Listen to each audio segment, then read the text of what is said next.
I'm sitting at Motorway Services in the north of England because today I've been to Rotherham.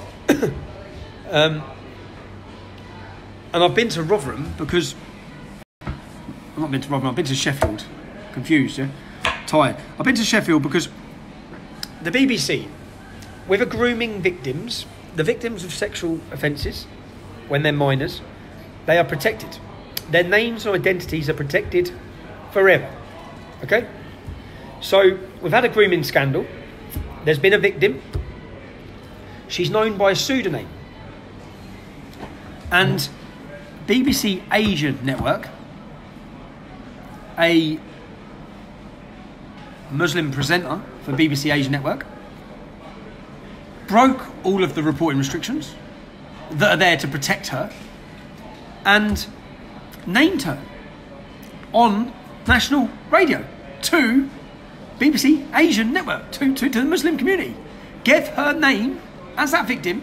So he exposed who the pseudonym victim was. He worked for the BBC. The court case has been happening today. Do you know what? They haven't took him to court. The person who's been taken to court is the Edda, another Middle Eastern chap. So the editor's in court. The man that actually said her name has not been taken to court. And that's because in these sort of proceedings for contempt of court, say for example, when I was working for Rebel Media and I was arrested for contempt of court, what the law states is that the employer, the person they work for, is who should be prosecuted. So at that instance, Rebel Media, who are paying my wages, incidentally, the law should have prosecuted them because I was an employee and I broke a law at a court. But they didn't. They decided to prosecute me. But then, in this case, they haven't prosecuted the young Muslim who identified the victim. Do you know, after identifying this victim, their family were targeted. Her name was given. Death threats galore. The consequences of this breach of a reporting restriction... Remember, I got 13 months for breaching a so-called reporting restriction? The consequences of breaching this reporting restriction for this family are massive. The psychological problems this has caused for the victim are huge. Forever, her identity has been exposed.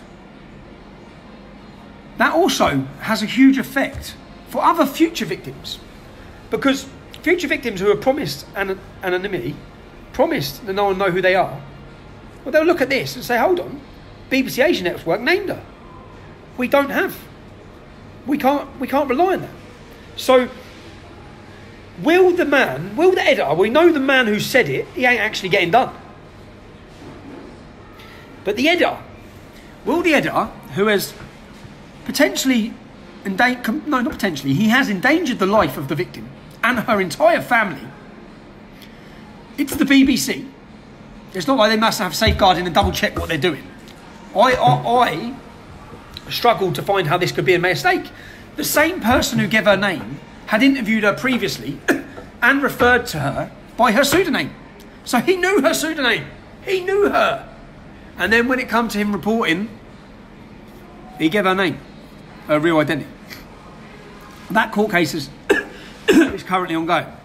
So I'll be updating you and bringing you the final results of that. But do any of you think he's going to get a prison sentence?